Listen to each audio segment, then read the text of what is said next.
மாணவர்கள் எவரும் போதைக்கு அடிமையாகாதீர்கள். அடிமையானவர்கள் மீண்டதாக சரித்திரமில்லை. எனவே உங்களையும் சமூகத்தையும் பாதுகாத்துக் கொள்ளுங்கள். உங்கள் நலன் கருதி கல்வி டிவி. கல்வி தொலைக்காட்சியுடன் இணைந்திருக்கின்ற மாணவர்களுக்கு வணக்கம். காப்போதோ உயர்தரம் சார்ந்து குகப்படலத்திலே பிரவேசித்துக் கொண்டிருக்கின்ற இந்த சந்தர்ப்பத்திலே 1 தொடக்கம் 13 வரையான பாடல்களை அடிப்படையாக கொண்டு, அதாவது பரதன் தனது அண்ணன் இராமபிரானை நோக்கி கங்கையின் வடகரையை எய்தியது முதற்கொண்டு குகன் தனது சேனைகளை அழைத்து நின்ற பகுதியை அடிப்படையாக கொண்டு அவற்றிலே 6 வகையான வினாக்கள் எழுப்பப்பட்டிருந்தது.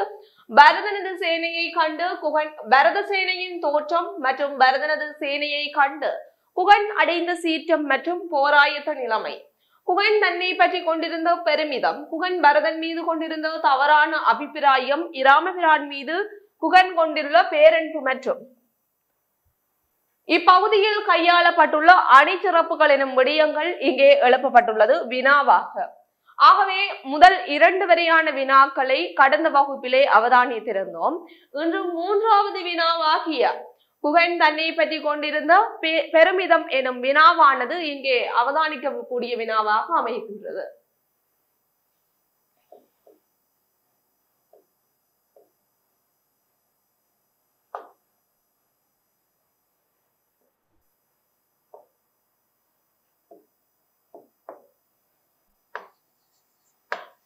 குகன் தன்னை பற்றி கொண்டிருந்த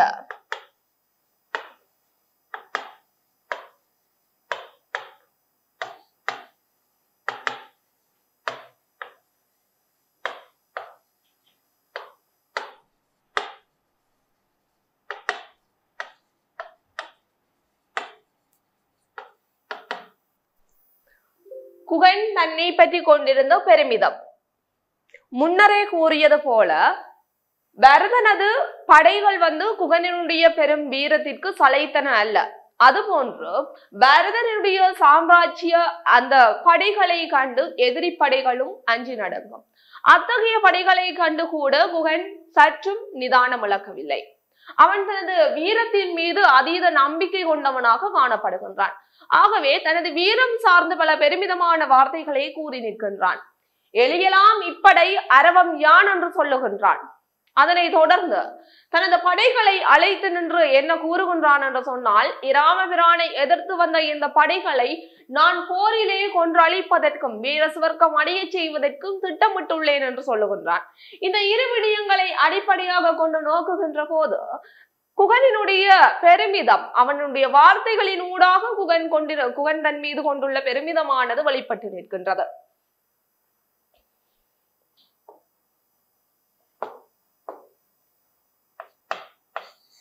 எளியலாம் இப்படை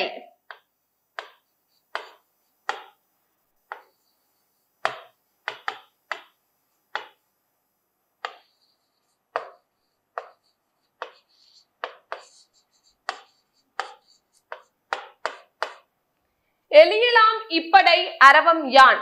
இங்கே படையெடுத்து வந்திருக்கின்ற பரதனின் படைகள் எல்லாம் அக்ரோனி சேனைகள், 60,000 அக்ரோனிகள் என்று சொல்லப்படுகின்றது பரதனுடைய சேனைகளை. ஆனால் இந்த சேனைகள் எல்லாம் எலிகளாகும். இவையெல்லாம் கொன்றொழிக்கின்ற பாம்பு நானாவே. எத்தனை எலிகளாக இருந்தாலும் கூட பாம்பு அத்தனை எலிகளையும் சமாளிக்க கூடிய வல்லமை கொண்டதாக காணப்படுகின்றது.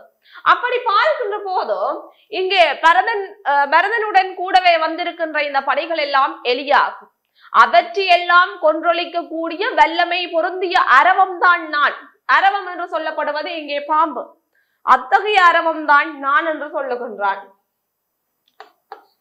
2வது விடயமாக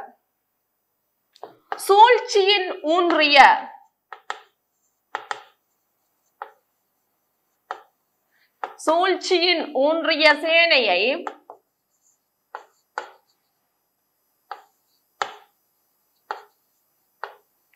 உம்பர் ஏற்றுவதற்கு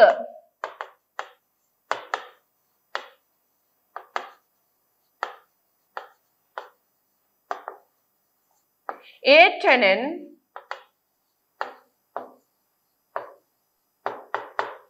என்கின்ற பாடல் வரியை எடுத்துக்கொள்ளலாம். இங்கே சூழ்ச்சியை கண்ணாக கொண்டு இராமபிரானிடமிருந்து அரசாட்சியை பெற்றுக்கொண்ட இந்த பரதனின் சேனையானது வந்திருக்கின்றது. அவர்களை எல்லாம் உம்பர் ஏற்றுவதற்கு என்று சொன்னால் வீர சுவர்க்கம் அடைய செய்வதற்கு நான் எண்ணியுள்ளேன் என்று சொல்வதனூடாகவும் பரதனுடைய பெருமிதமானது வெளிப்பட்டு நிற்கின்றது. தனது வேட்டுவ சேனையை குகன் ஒரு கட்டத்தில் அழைத்து நிற்கின்றான். அவர்களிடம்தான் இந்த வாசகத்தை கூறுகின்றான். சூழ்ச்சியை கண்ணாக கொண்டு இந்த அரசாட்சியை தம்பசமாக்கிய பரத சேனை வந்திருக்கின்றது, அவர்களை வீரசுவர்க்கம் அடைய செய்வதற்கு எண்ணியுள்ளேன் என்ற வார்த்தையும் அங்கே குகனினுடைய பெருமிதமாகத்தான் அமைகின்றது. ஏனென்றால் அவன் தனது வீரத்தில் நம்பிக்கை கொண்டவனாக விளங்குகின்றான். முதலாவது பாடல் வரியில் தன்னை அரவமாக காட்டிக்கொண்டு எதிரே காணப்படுகின்ற 60,000 அக்ரோனி சேனைகளை எலிகளாக கூறுகின்றான். இரண்டாவது பாடல் வரியினூடாக எதிர்த்து வந்திருக்கின்ற அத்தனை படைகளையும் கண்டிப்பாக வீரசுவர்க்கம் அடைய செய்வேன் என்கின்ற அவனுடைய வார்த்தையினூடாகவும் அவனுடைய பெருமிதமானது வெளிப்பட்டு நிற்கின்றது. ஆகவே இவ்விரு பாடல் வரிகள் எலியலாம் இப்படை அரவம் யான் எனும் பாடல் வரி மற்றும் சூழ்ச்சியின் ஊன்றிய சேனையை உம்பர் ஏற்றுவதற்கு ஏற்றனன் நீர் அமைதிர் ஆவென்றான் எனும் பாடல் வரியும் குகன் தன்னை பற்றி கொண்டிருந்த பெருமிதத்தினை வெளிக்காட்டத்தக்க பாடல் வரிகளாக அமைகின்றன. அதனை தொடர்ந்து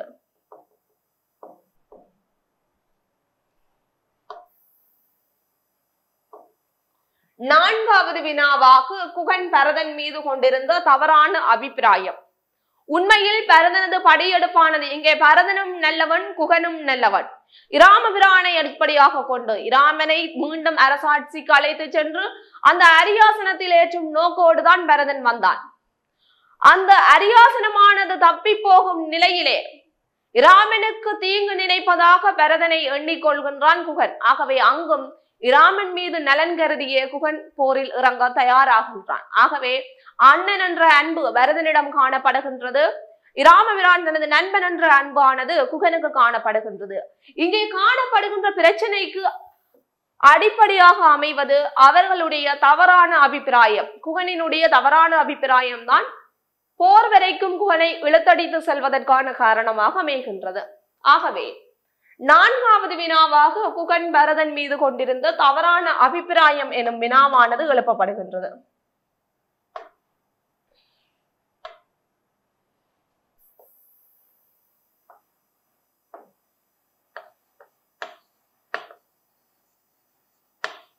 குகன் பரதன் மீது கொண்டிருந்த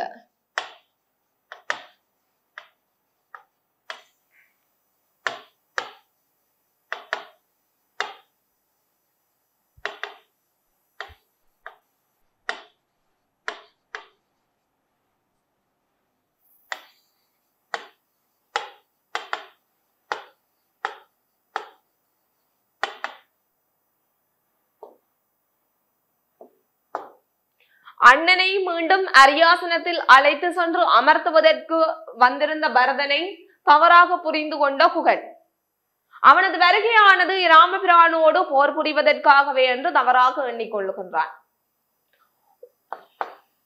அவ்விடயமானது வெளிப்படும் பாடல் வரியாக ஒப்புடை அண்ணலோடு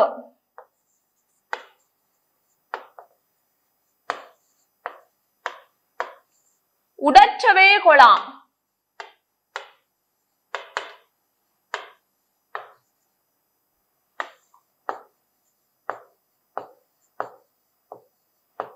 இப்படை எடுத்தது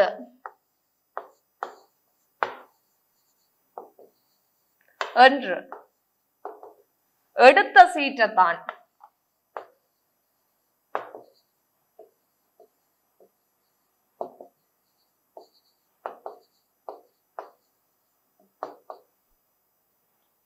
ஒப்பற்ற தலைவனாகிய இராமபிரானோடு போர் புரிவதற்காகவே இந்த படையானது வந்திருக்கின்றது என்று கோபமுடையவனானான் குகன் என்று சொல்லப்படுகின்றது. ஆகவே குகன் தனது வார்த்தையூடாகவே வெளிப்படுத்தி விட்டான். பரதனுடைய வருகையானது நிச்சயமாக இராமனுக்கு எதிரானதுதான் என்பதை வெளிப்படுத்தும் சந்தர்ப்பமாக இந்த பாடல் வரி அமைகின்றது. ஒப்புடை அண்ணலோடு உடற்றவே குலாம் இப்படை எடுத்தது என்று எடுத்த சீற்றத்தான். உண்மையில் பரதனுடைய வருகையானது இராமபிரானை மீண்டும் அழைத்து சென்று அரியாசனத்தில் ஏற்றுவதாகும். அதனை தவறாக புரிந்து கொண்டவன் குகன். அவனுடைய நோக்கமாக அமைவது, பரதனுடைய நோக்கமாக அமைவது இராமபிரானோடு போர் புரிவதற்கு என்ற தவறான அபிப்பிராயமானது அவருடைய வார்த்தை பிரயோகத்தில் இருந்து வெளிப்பட்டு நிற்கின்றது. ஆகவே அடுத்து அவதானிக்கத்தக்க வினாவாக அமைவது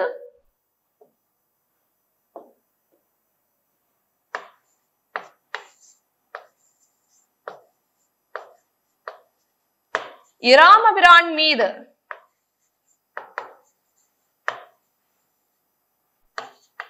பரதன் குகன் கொண்டுள்ள பேரன்பு. இராமபிரான் மீது குகன் கொண்டுள்ள பேரன்பு.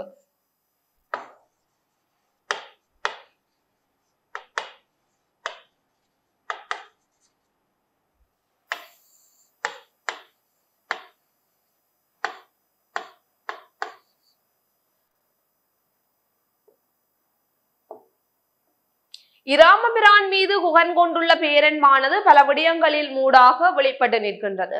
இராமபிரான் மீது குகன் கொண்டுள்ள பேரன்பு என்கின்ற வினாவானது எழுப்பப்படுகின்ற சந்தர்ப்பத்திலே குகன் பரதனுடைய வருகையை தவறாக எண்ணியதாக இருக்கட்டும், அவனுக்கு எதிராக போராயத்திலே ஈடுபட்ட சந்தர்ப்பமாக இருக்கட்டும், அவன் தனக்குள்ளே சீற்றம் கொண்ட சந்தர்ப்பமாக இருக்கட்டும், தனது படைகளை அழைத்து நின்ற சந்தர்ப்பமாக இருக்கட்டும், அத்தனை விடயங்களும் இராமபிரானுக்காகவே மேற்கொள்ளப்பட்டவையாக இருக்கின்றன. ஆகவே பரதனின் வருகையை குகன் தவறாக புரிந்து கொண்டாலும்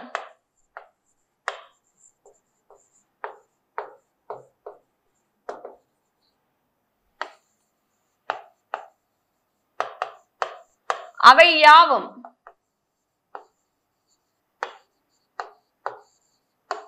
இராமன் நலன் கருதியே ஆகும்.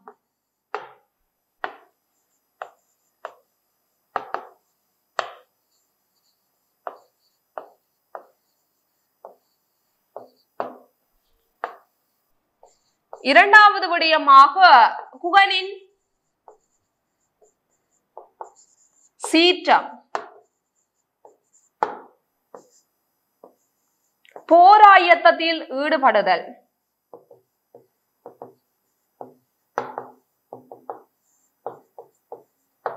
மற்றும்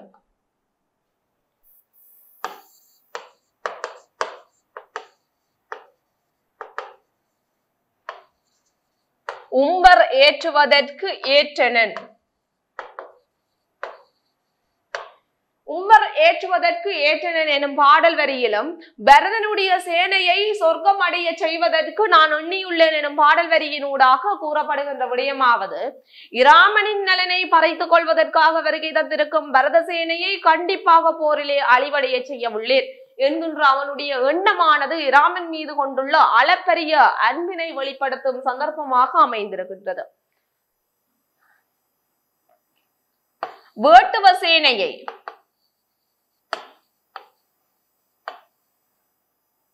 அழைத்து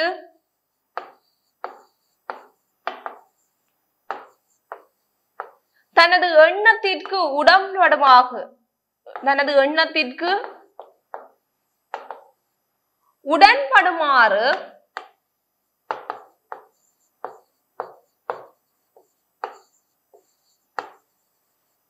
வேண்டி நிற்றல்.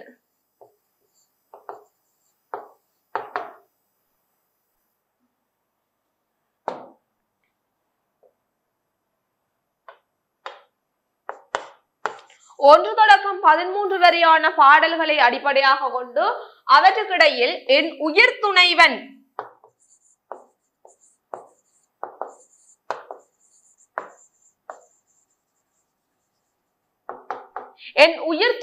எனும் வாசகத்தினை இராமனுக்காக அங்கே குகன் கையாளுகின்றான். ஆகவே இங்கே இராமபிரானை தனது உயிருக்கு நிகரான துணைவன் நண்பனாக குகன் ஏற்றுக்கொண்டுள்ளான் என்பது இந்த பாடல் வரியினூடாக வெளிப்பட்டு நிற்கின்றது. இராமபிரானை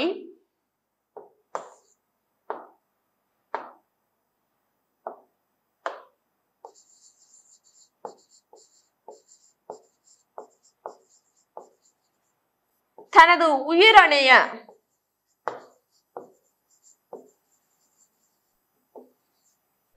உயிருக்கு நிகரான நண்பனாக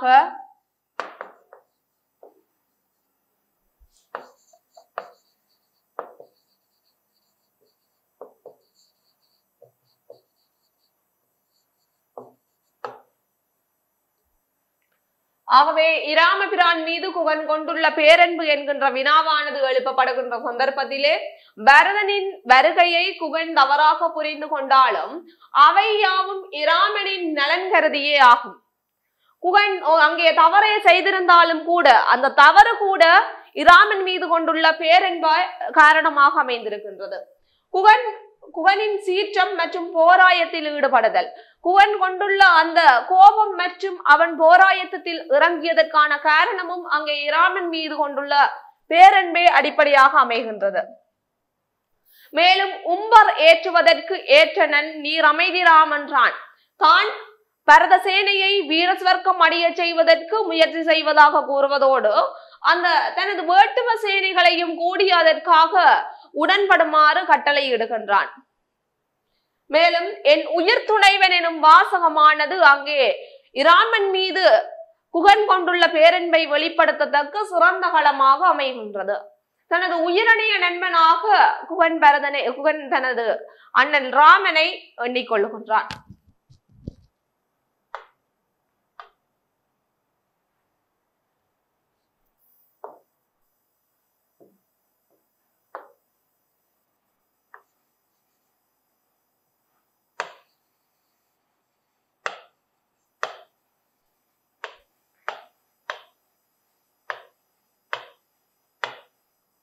குகனது பெருமை இங்கே 1 தொடக்கம் 13 வரையான பாடல்களுக்கு இடையில் தரப்படுகின்ற அல்லது எழுப்பப்படுகின்ற பிரதான வினாவாக அமைகின்றது.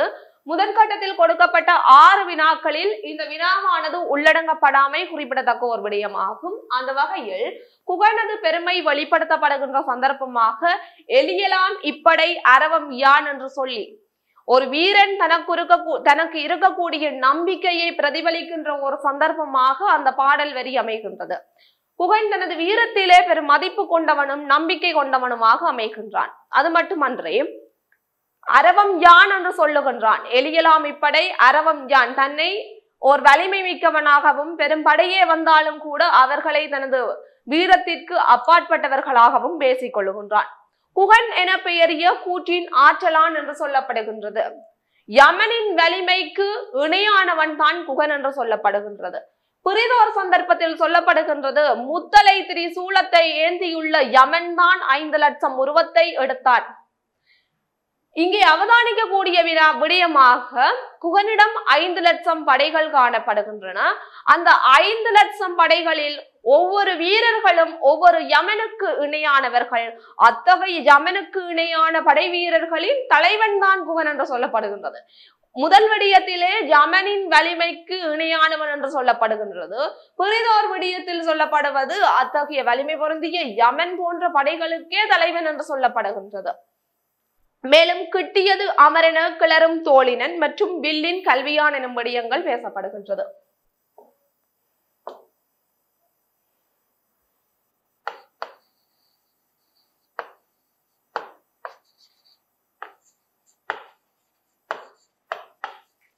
குகன் என பெயரிய கூற்றின் ஆற்றலான்.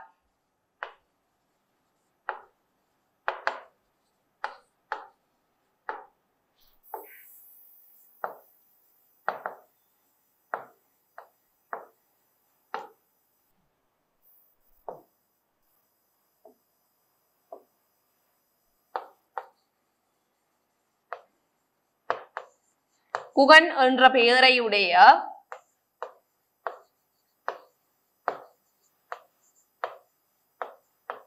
யமனை ஒத்த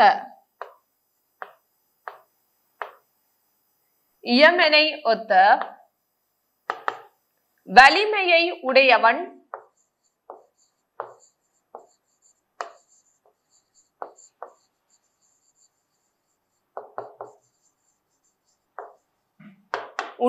குகன். இரண்டாவது விடயம்,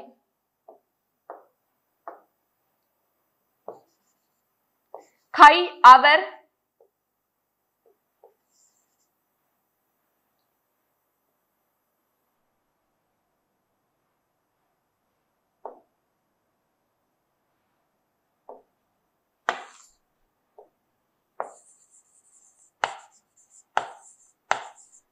கையிலே முத்தலை திரிசூலம்.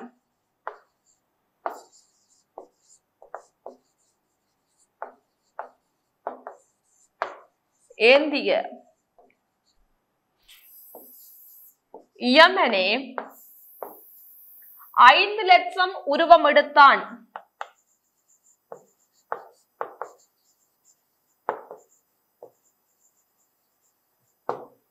எடுத்தான் என்று சொல்லும்படியான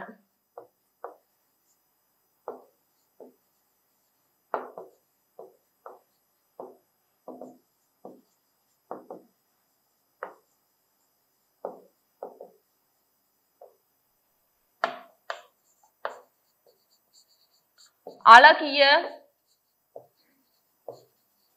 வேட்டுவ சேனைகளின் தலைவன்.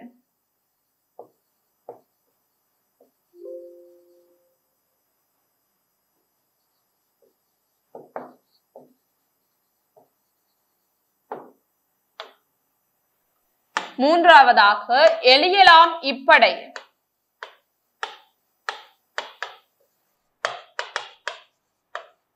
அரவம் யான்.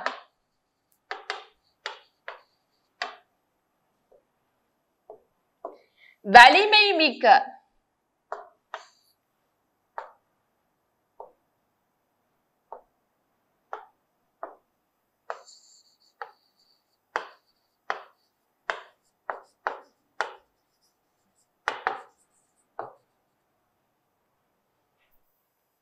அறுபதினாயிரம்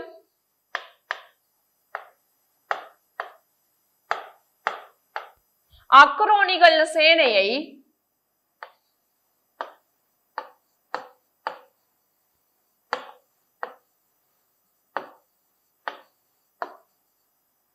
குகன் தனது வீரத்தின் முன்னால்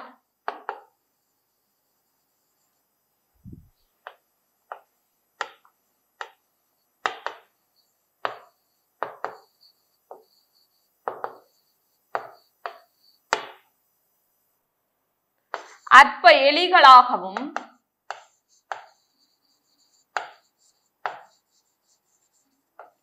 தன்னை வலிமை பொருந்திய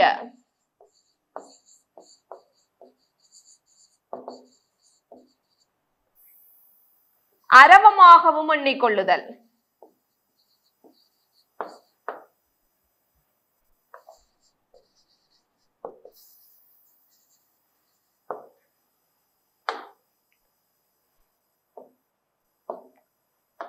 அடுத்து வில்லின் கல்வியான்.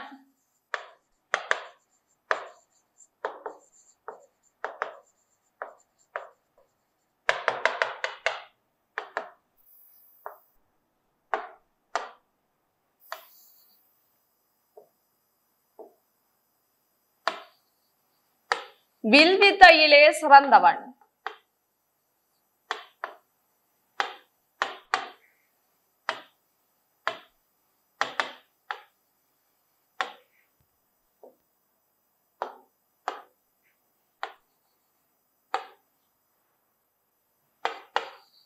கிட்டியது அமரென.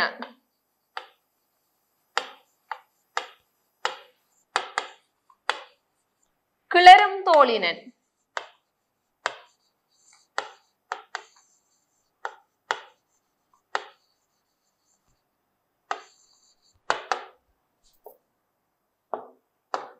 போர் நெருங்கி வந்துவிட்டது என்ற சந்தோஷத்தில்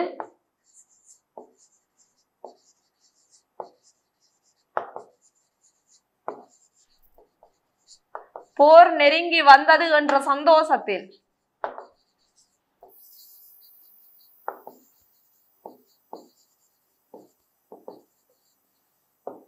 மேல் நோக்கி உயர்ந்த தோள்நினன்.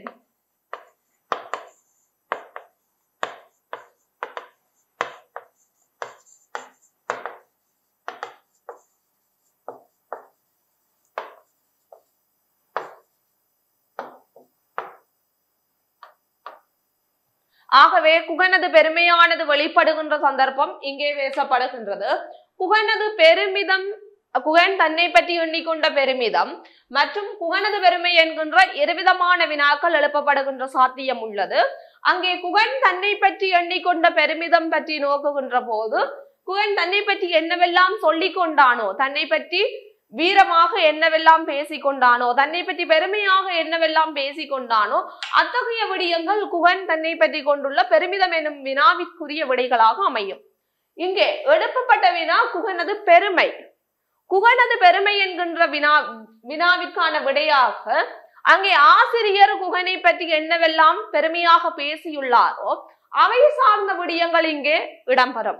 ஆகவே குகனது பெருமை பற்றி நோக்குகின்ற போது குகன் என பெயரிய கூற்றின் ஆற்றலான் இயமனின் வலிமையை உடைய குகன் என்ற பெயரை உடைய வேட்டுவ தலைவர் என்று சொல்லப்படுகின்றது.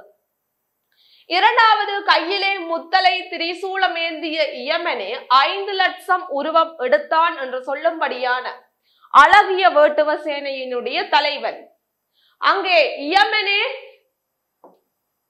இயமனின் வலிமைக்கு ஒப்பானவன் குகன் என்று சொல்லப்படுகின்றது. இன்னொரு விடயத்திலே குகனினுடைய படைகள் ஒவ்வொன்றும் இயமனின் வலிமையை உடையது. அத்தகைய படைகளுக்குடைய தலைவனாக குகன் சித்தரிக்கப்பட்டுள்ளான். அதனை தொடர்ந்து எலியலாம் இப்படை அரவம் யான் என்று சொல்லப்படுகின்றது. பரதனுடைய அக்ரோனி சேனைகள் கண்டு எதிரி படைகள் நடுங்கும். அத்தகைய படைகளை கண்டு அவையெல்லாம் அற்ப எலிகளாகவும் தன்னை வலிமை மிக்க அரவமாகவும் எண்ணிக்கொள்ளுதல். வில்லின் கல்வியான் எனும் வாசகம். ஓர் வீரனானவன் வில்வித்தையில் சிறந்தவனாக காணப்பட வேண்டும். அத்தகைய வில்வித்தையிலே சிறந்தவனாக இந்த குகன் காணப்படுகின்றான். அதுவும் வேட்டுவ தலைவனாக இருக்கின்ற போது அவனுக்குரிய பெரும் பலமாக அமைவது வில்வித்தை தான். ஆகவே அந்த வில்வித்தையில் சிறந்தவனாக குகன் விளங்குகின்றான். கிட்டியது அமரென கிளறும் தோழினன், போர் நெருங்கி வந்து விட்டது என்ற குதூகலத்திலே ஏற்கனவே சொன்னது போல ஒரு வீரனுக்குரிய சிறந்த களமாக அமைவது போர்க்களம்தான்.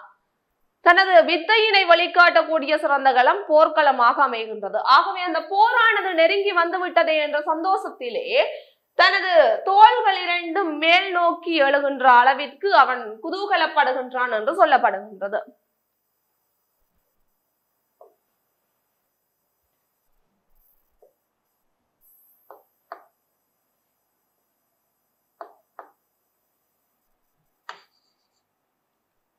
இதனை தொடர்ந்து 1 தொடக்கம் 13 வரையான பாடற்பகுதியிலே அவதானிக்கத்தக்க வினாவாக அமைவது இப்பாடற்பகுதியிலே இடம்பெற்றுள்ள அணிச்சிறப்புகள்.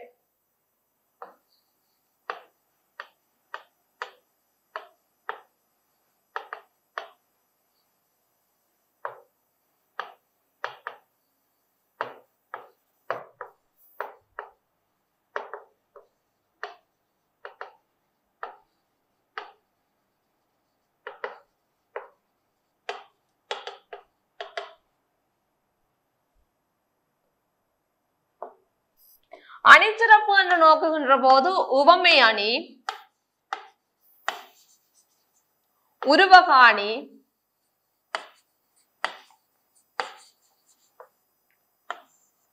உயர்வு நவிற்சி அணி,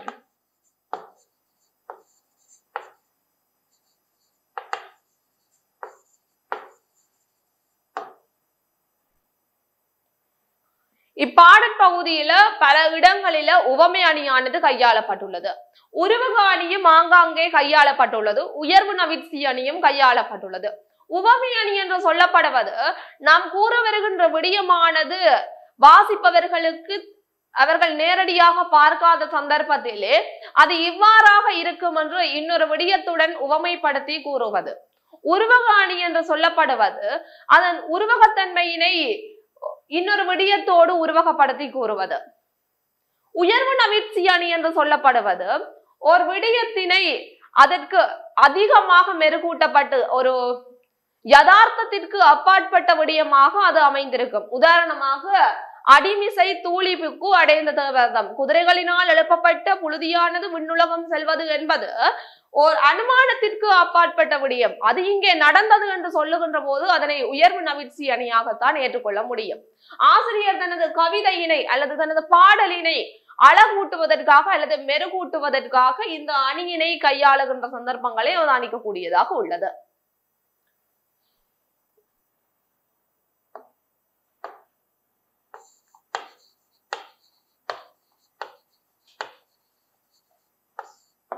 எழுப்பப்பட்ட வினா இப்பாடற் பகுதியில் இடம்பெற்றுள்ள அணிச்சிறப்பு. அந்த வகையிலே முதலில் உவமை அணி பற்றி நோக்குகின்ற போது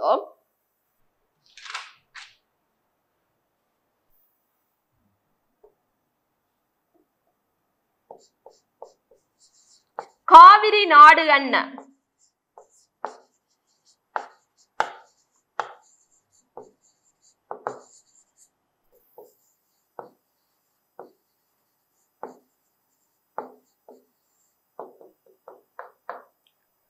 பாடல் தொடக்கத்திலே 1 தொடக்கம் 13 வரையான பாடற் பகுதியில் முதலாவது பாடலில் இந்த அணிச்சிறப்பினை அவதானிக்கக்கூடியதாக உள்ளது. காவிரி நாடு என்ன? கழனி நாடு.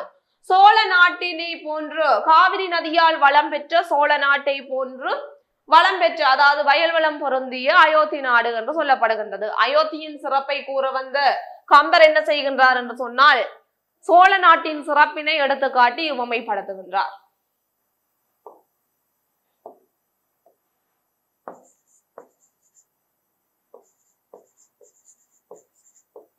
உவமானமாக சோழ நாடு, உவமேயமாக அயோத்தி,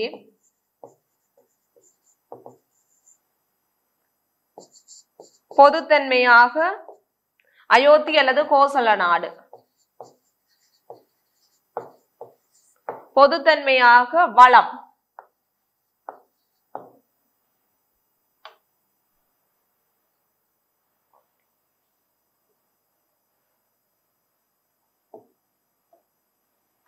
இரண்டாவது உவமையணி கையாட்சியாக கடலின் நீர் சுமந்த, துப்புடைய கடலின் நீர் சுமந்த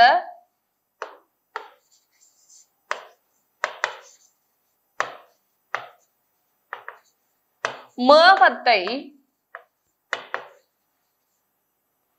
ஒப்புடை அண்ணலோடு.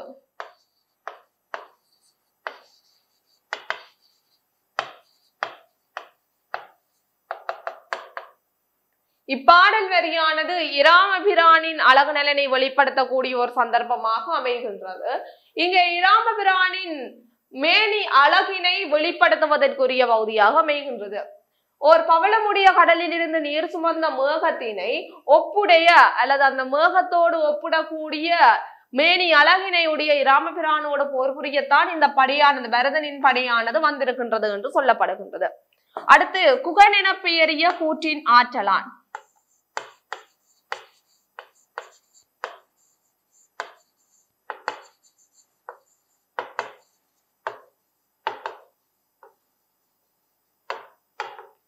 குகன் என பெயரிய கூற்றில் ஆற்றலான் என்கின்ற பாடல் வரியினூடாக குகனின் ஆற்றலானது இயமனின் ஆற்றலுக்கு ஒப்பிடப்பட்டு கூறப்படுகின்றது.